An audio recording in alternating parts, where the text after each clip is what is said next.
মানিকপুৰত যোৱা নিশা আকৌ সংঘটিত হল গৰু চুৰি কাণ্ড।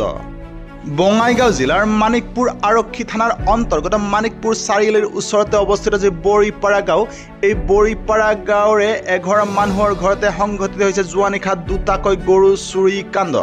মন কৰিবলগীয়া যে বঙাইগাঁও জিলাৰ মানিকপুৰ আৰক্ষী থানাৰ আৰক্ষীক কিন্তু বহুদিন ধৰি জ্বলা কলা খুৱাই আহিছে চোৰে, আৰু বিভিন্ন সময়ত বিভিন্ন ঠাইত চুৰি কাৰ্য সংঘটিত কৰি আহিছে চোৰে, আৰু এই ক্ষেত্ৰত কিন্তু আজিলৈকে বিশেষ সফলতা লাভ কৰা বুলি ক'ব নোৱাৰি মানিকপুৰ আৰক্ষীক। আৰু একে ঘটনাৰে পুনৰাবৃত্তি কৰি যোৱা নিশা মানিকপুৰ আৰক্ষী থানাৰ অন্তৰ্গত মানিকপুৰ চাৰিআলিৰ ওচৰতে অৱস্থিত যি বৰিপাৰা গাঁও, এই বৰিপাৰা গাঁৱৰ বুদ্ধদেৱ ৰায়ৰ ঘৰত সংঘটিত হ'ল দুটাকৈ গৰু চুৰিৰ ঘটনা, আৰু চোৰে অভিযান চলাই লুটি নিলে দুটাকৈ গৰু। গতিকে গো পালনৰ দ্বাৰা জীৱন নিৰ্বাহ কৰি থকা বুদ্ধদেৱ ৰায়ৰ পৰিয়ালত এই লৈ সৃষ্টি হৈছে এক হাহাকাৰ অৱস্থা, আৰু লগতে এক বিৰূপ প্ৰতিক্ৰিয়া সৃষ্টি হৈছে সমগ্ৰ মানিকপুৰবাসী ৰাইজৰ মাজত। ৰাইজৰ প্ৰশ্ন, কেতিয়ালৈকে বন্ধ হ'ব এইসমূহ চুৰিৰ দৰে ঘটনা? কেতিয়ালৈকে বন্ধ হ'ব এইদৰে কৃষক ৰাইজৰ ওপৰত চোৰে চলোৱা মাধমাৰ কাৰ্য? কেতিয়ালৈ সফল হ'ব আৰক্ষী তথা প্ৰশাসন এইসমূহ চুৰি কাৰ্য ৰোধ বা বন্ধ কৰাত, নে এনেকৈ চলি থাকিব এইসমূহ চুৰি কাৰ্য? আমাৰ নিউজ টাইম 3 দৰ্শকসকলৰ কাৰণে বিশেষ খবৰ। যোৱা নিশা বঙাইগাঁও জিলাৰ মানিকপুৰ আৰক্ষী থানাৰ অন্তৰ্গত মানিকপুৰ চাৰিআলিৰ ওচৰতে অৱস্থিত যি বৰিপাৰা গাঁও, এই বৰিপাৰা গাঁৱৰে কৃষক বুদ্ধদেৱ ৰায়ৰ ঘৰত যোৱা নিশা চোৰে চলালে অভিযান আৰু লুটি নিলে দুটাকৈ গাই গৰু, আৰু এই ঘটনাই সমগ্ৰ অঞ্চলতে সৃষ্টি কৰিছে এক বিৰূপ প্ৰতিক্ৰিয়াত, আৰু ইতিমধ্যে পৰিয়ালে এজাহাৰ দাখিলৰ যো-জা চলাইছে মানিকপুৰ আৰক্ষী থানাত।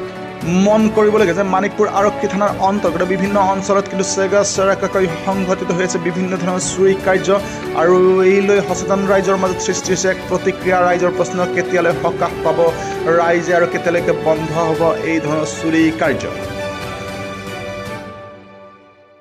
যোৱা ৰাতি আপোনালোকৰ গৰু গোহালিৰ পৰা নোহোৱা হৈছে, কেইটা গৰু আছিল? হয়, গাই আছিল তিনিটা। গাই তিনিটা। তাৰে এটা লোকেল আছিল, সেই লোকেলটা এৰি থৈ গৈছে। এবাৰ খৰচ দুটা লৈ গৈছে। তাৰ এটা হৈছিল 15 দিন বিহাৰী হোৱা, আৰু এটা 1 মাহ হৈছিল। 1 মাহ হৈছিল। এবাৰ ৰাতি আমি 2টামান বজাত সেনেকৈ সাৰি পালোঁ। সেই এৰি থৈ যোৱা গৰুটোৰ মানে ভৰিৰ খটখটনি শুনি এটান সাৰি পালোঁ। সাৰি পাই মানে যিটো খৰচ গৰু আছিল সেই গাই দুটা মানে নাই। নাই যে আৰু আমি বিচাৰিলেও ক'ত পাম কি আৰু সেই মহিয়া মানে চানাটো আৰু চানা দুটা হেৰি থৈ গৈছে। এইবাৰ সেই দুটা আমি এখন কি কৰোঁ সেইটো হেৰি কৰি আমি চলি আছিলোঁ। গৰু দুটাক লৈ আপোনালোকে জীৱন নিৰ্বাহ কৰিছিলে?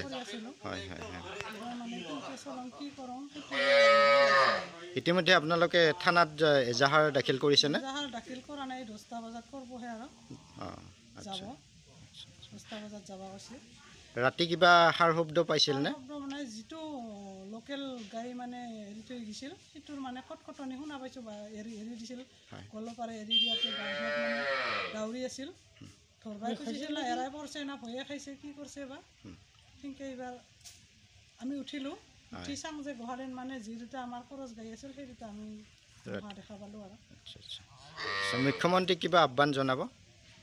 মুখ্যমন্ত্ৰীক এই যে চুৰ কৰা যে মাৰি কৰি যে ধৰি ওলাইছে তাহাক যাতে মানে কিবা শাস্তি দিয়ে, সেইটো বিচাৰিছোঁ।